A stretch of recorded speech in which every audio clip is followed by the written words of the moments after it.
have local government chairmen, we like it or we don't, because it has been the tradition. And although it is not right, but that is what it is. That is, the position of things to our electoral process. The same thing we saw the last time. The former RIVSCO spokesperson urged the Rivers State government to push for electoral reforms and institutions that will not always be characterized by court processes. Moving forward, we should also be able to recognize the fact that people are making progress in other places around us and we have not. We should begin to think of how we can put our acts together and then strengthen our institutions, strengthen the democratic process so that we can actually have a system that will be less, challenged, in the future. But as for today, of course, going by what it is, I don't think that anything can change what has been set in motion because, of course, the power that be had already, returned back to take back the structure. In the meantime, political parties in Rivers State are expected to hold their local government primary elections this Saturday, August 2nd, as set by the revised timetable from the Rivers State Independent Electoral Commission, RISIEC. But a fresh row is brewing in the APC. The Tony Okocha-led faction says it's going ahead with primaries as scheduled, insisting there's no factional crisis. You should know that the party's national headquarters currently recognizes and works with the Tony Okocha faction. Its spokesperson, Chibiki Kenga, spoke to correspondent Buruwari. There are processes for the primary on their own, and we will abide by the timelines from the Independent Electoral Commission. So our party has a constitution, and we must abide fully by the constitutional provisions as to how primaries are conducted before the general election is participated in as well. We were consulted yesterday in the stakeholders meeting. As we were taking through it, all the parts that were present, we are taking through the reason why the election that was fixed before was now adjusted. So they took us through and then gave us the most recent timetable, which we are willing to participate. Ikenga says those claiming otherwise have already left the party. Please, we are going beyond that level. Can there be a party at the surface without the national? Please, did they attend the most recent National Executive Committee meeting? We have moved up. They were involved in anti-party against their presidential candidate and then even their congressional candidate in 2023. They have been sacked and the new Congress have been conducted and ushered in the present test under Chief Tony Okocha and a few of us. We are not going backwards. We are moving forward, please. And majority of them, they have all moved to ADC. What are they talking about? Their leader, they have all moved to ADC. Why are they deceiving themselves? But the Emeka Bekele-led faction of the APC disagrees. Its spokesperson, Darlington Woodruff, says any talk of APC primaries on Saturday is a joke. He's questioning RISIEC's capacity to conduct elections under a state of emergency. There is no political organization or party that can claim to be ready to conduct their primaries this Saturday. That is a very big lie. June the 25th this year, that it is unable to conduct elections in Ghana Constituency 2 in Rivers State. And so if the INEC is unable to conduct elections in a fraction of a local government, how can the RISEC think it can go ahead conducting elections in the same state that is under a state of emergency? Woodruff is warning RISEC to avoid legal traps. RISEC in Rivers State has started very dangerous circumstance. Now, who told the RISEC in Rivers State that Tony Okocha is the legally recognized chairman of APC in Rivers State as to invite him to a stakeholders meeting? The issues of the leadership of APC in Rivers State is still lying before the Court of Appeal Port Harcourt Division. And those who the RISEC invited are those that are on appeal against the judgment that we got on August the 12th, 2024. Meanwhile, the ADC in Rivers State says it will take a stand on the August 30th council polls after meeting with stakeholders. Its spokesperson, Luckyman Igila, spoke to our correspondent. Well, in the coming days, the leadership of the party will be meeting to take a position on the issues regarding this forthcoming local government elections in the state. I wouldn't say we are studying reverse timetable or anything. We have seen the timetable and we are going to look at what we have before us and take a position. And for a party like the African Democratic Congress that have structures cross-board, it wouldn't take us anything to do what we need to do. So you reverse people will hear from us. Meanwhile, INEC has urged State Independent Electoral Commissions (SIECs) to strictly adhere to the Electoral Act when conducting local government elections across Nigeria. INEC Chairman Professor Mahmood Yakubu made this call on Tuesday during a meeting with the Forum of State Independent Electoral Commissions of Nigeria in Abuja.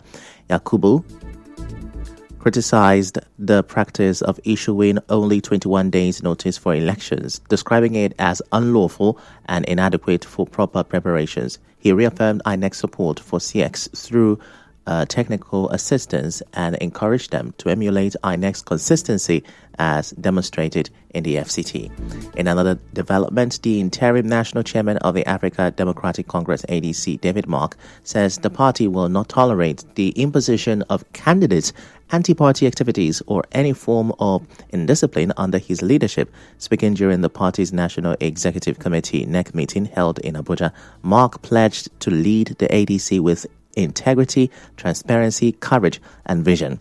The former Senate president also acknowledged the patriotism and sacrifices of the immediate past national chairman of the party, Ralph Nwosu, and his team, commending them for their role in building the party and for stepping down in the nation's interest. He promised collective leadership at all levels and vowed to establish a technically competent party bureaucracy with structured financing. Away from that, nurses and midwives in the University of Port Harcourt Teaching Hospital have joined the 7-day nationwide strike by the National Association of Nigerian Nurses and Midwives. The nurses began the warning strike today, despite appeals by the federal government. Speaking with correspondent Martha Okere, the chairman of the association at UPTH, Madonna Wichendo, said the strike may affect patients on admission and others may be transferred to private hospitals. Wichendo said they did not bargain for the strike, but it is to drive home their demand. As you may know, the nurses' demands include the upward review of shift allowance, adjustment of uniform allowance, implementation of a separate salary structure for nurses, increased core duty allowance, mass employment of nurses, and the creation of a dedicated nursing department in the Federal Ministry of Health. In another development, the University of Port Harcourt has dismissed a viral video claiming a snake was killed inside one of its classrooms and worshipped as a deity. As you may know, the viral video claimed the big snake was seen sliding down from a classroom ceiling at night and was killed by students. But in a statement, the university described the claim as completely false and the work of mischief makers looking for online attention. Uniport spokesperson Dr. Sami Benu said no such incident occurred on campus. He assured the public that the campus remains safe and urged everyone to stop sharing the fake news. The university says it's also monitoring those behind the rumor. Uniport is advising students and the public to stick to official channels for verified information. Coming up next, experts warn against relying on GMOs for food production. Stay with us.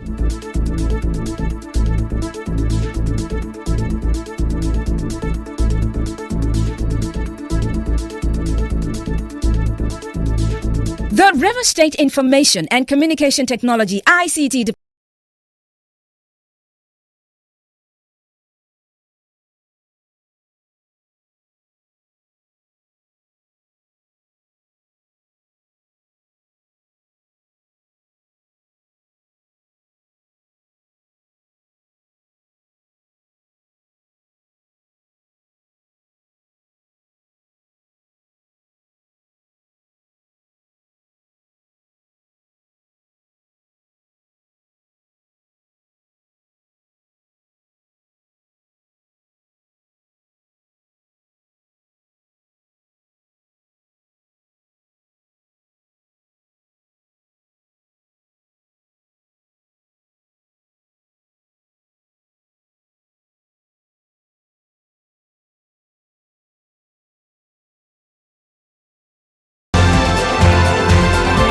This is the news on 92.3 Nigeria Info.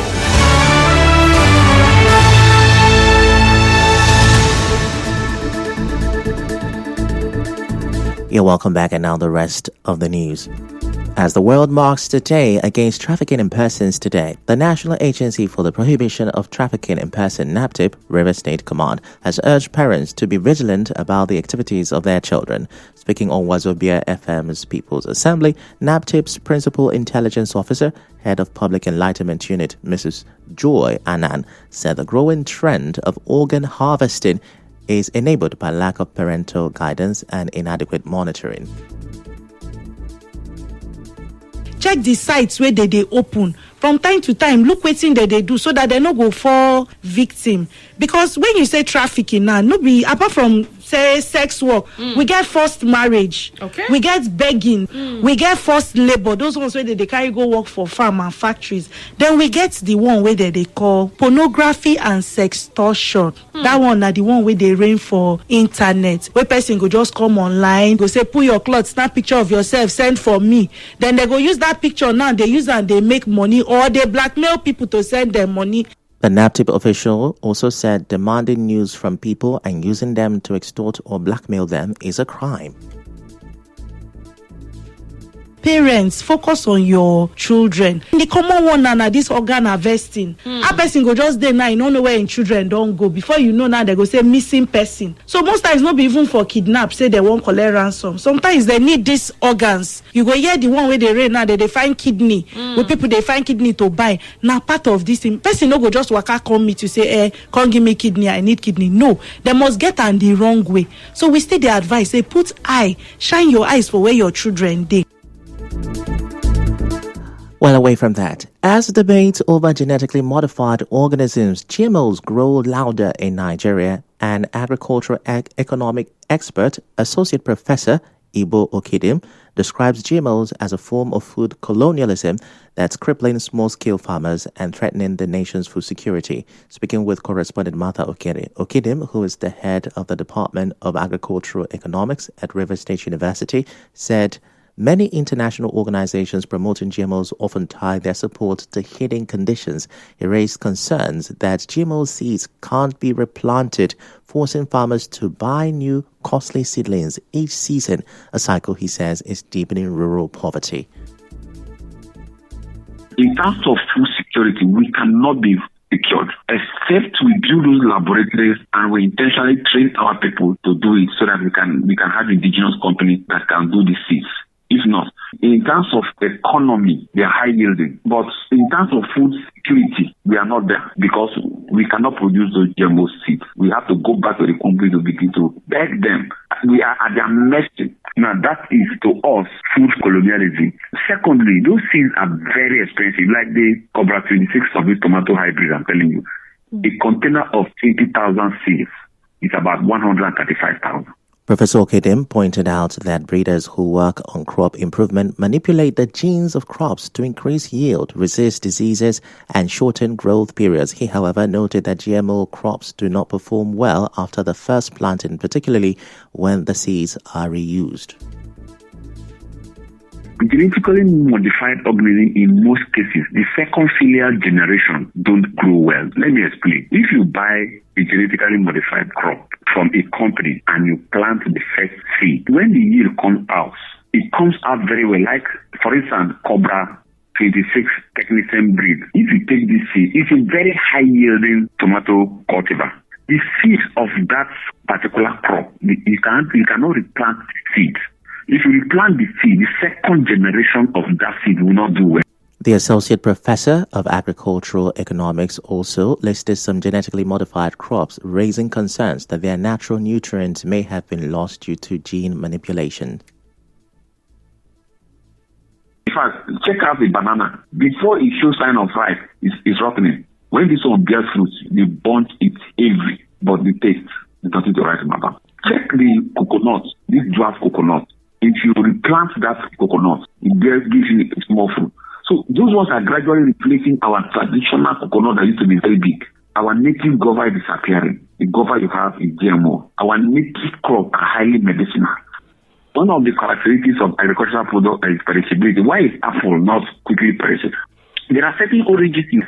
Now, he further called for both GMOs and native crops to be developed side by side, while also urging the government to strengthen food policies and improve the stage. Somebody can move cow from Kano into River State, and nobody is checking whether it's carrying a disease. So I am urging government to strengthen their policies. There's a whole lot of agencies that are supposed to be regulating these products to up their game. And then the country should also strengthen their research institutions. We have close to 30 research institutions in this country. I don't know whether they are working. We have Rice Research Institute, Trypanosomatic Research Institute, Super Research Institute, National Institute for Oil Palm Research, Cocoa Research Institute. I don't think anyone is actually working. On Monday, after concerns were raised by many Nigerians about the safety of genetically modified foods, the Director General of the National Biosafety Management Agency, NBMA, Agnes Asabra, said the government is closely monitoring and regulating biotechnology to keep Nigerians safe. In 2024, Nigeria launched the genetically modified organisms GMO maize variety named Tella, stating it is an effort to strengthen and boost maize production in the country. The Tella maize was registered and released at the Institute of Agricultural Research, IAR, at Ahmadu Bello University Zaria in collaboration with the African Agriculture Technology Foundation, AATF, funded by the Bill and Melinda Gates Foundation and other partners.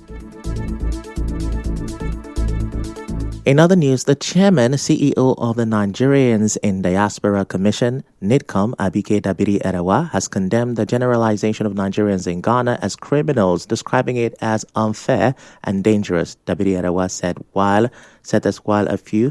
while a few individuals may be involved in wrongdoing, the majority of Nigerians living in Ghana are law-abiding and contribute positively to the society. As you may know, there has been a recent clamor from many South Africans and Ghanaians for Nigerians to leave their countries, accusing them of being responsible for the growing crimes in the countries. In South Africa, protesters marched the street calling on their president Cyril Ramaphosa to resign for allowing Nigerians to still remain in the country perpetrating crimes such as drug trafficking. So Nigerians, go back and sell the drugs to your kids, to your countries. And Zimbabwe also, they need to go back to their countries. And again, health facilities of South Africans are not for Zimbabweans and Nigerians and all other aliens like my friend, the Somalians and all the stuff. We don't have jobs, we don't have houses. These foreigners, they are hijacking houses, they are hijacking jobs, they are hijacking everything. Nigerians, they are selling drugs to our children. We are really sick and tired of this government. Ramaphosa, let me say so. We are sick and tired of this ANC. We vote for ANC, but you know what? They don't care about us. We as South Africans. Step down, Mr. President. I'm saying it. Step down. You don't know me, I don't know you. On Saturday, protesters were seen in Ghana chanting, "Nigeria must go." Say what? Nigerians are destroying Ghana. Ghana is for Ghanaians. It doesn't belong to anybody. Ghana is for Ghanaians. And Ghanaians, we must stand up for our rights. We want Nigerians to go back to their country. Ghana is for us. Ghana is not for any foreigner. No Igbo man can come to this country and intimidate us. This country belongs to us. President Mahama, you came for Ghanaians. You said Ghana first. You said you came for the youth. Please, take action now. We don't need you, Nigeria people. You are wicked. Go, go, go. We don't need you. Nigeria must go, go. We are begging you guys. There is a lot going on in Ghana. We've kept quiet for so long, and it is time we have a review. And now in business, the International Monetary Fund, IMF, has upgraded its forecast for Nigeria's economic growth for both 2025 and 2026. The new forecasts were announced in its World Economic Outlook, WEO, July 2025 edition. It upgraded its forecast for Nigeria's economic growth to 3.4% in 2025. The new forecast represents 0.4% point from the 3.0% forecast of the IMF in April this year. The fund also raised its forecast for the country's economic growth for 2026 to 3.2%, representing 0.5% percentage point from 2.7% in April. And now in entertainment, veteran Nollywood actor Don Richard has made a heartbreaking public appeal for financial support as he battles kidney disease. In an interview, Richard revealed how the illness has devastated not only his health, but also his finances and personal life. In sports, Liverpool winger Luis Diaz says he fulfilled his duty at Liverpool after completing a £65.5 million move to Bundesliga champions Bayern Munich. The Colombia international has signed a 4-year deal with the German club to bring his 3.5-year stay at Anfield to an end. On the international scene,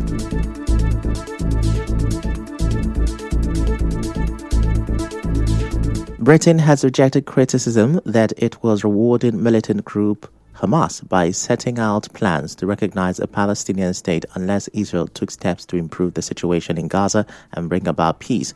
Prime Minister Keir Starmer's ultimatum setting a September deadline for Israel prompted an immediate rebuke from his counterpart in Jerusalem, who said it rewarded Hamas and punished the victims of their 2023 cross-border attack.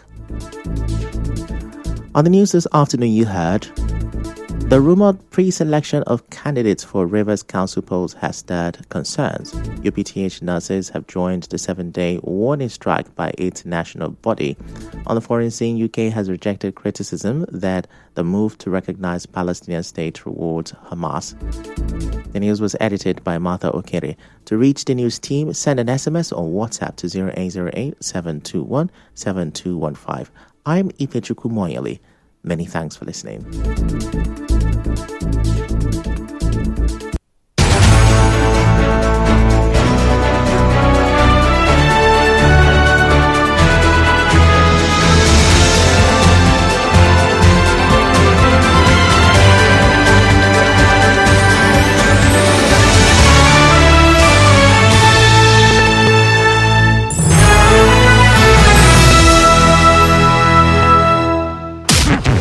It's all talk and more talk on Nigerian's #1 talk station. This country needs a marshal, needs a sheriff. In some particular societies, especially in my tradition, a woman is not allowed to inherit land. Issues that get your attention. This thing has been a carryover for the time of Jonathan. Yeah. And they continue these billions. Your views against all odds. My word is that why those households, why are they not following up their job? The intense conversation. It has to be given to her now based on sentiment. These are some of the challenges that women go through on a daily basis. Okay, bro. And all and more on Nigeria Info. Let's talk. Info. Right back after this. Portaka, have you tried OnePlay yet? Think about getting paid just for playing. Oh yes, that's the vibe when you participate in our OnePlay draws. Dive into the excitement now and win yourself that extra cash in our daily draws and also stand a chance to win a share of our weekly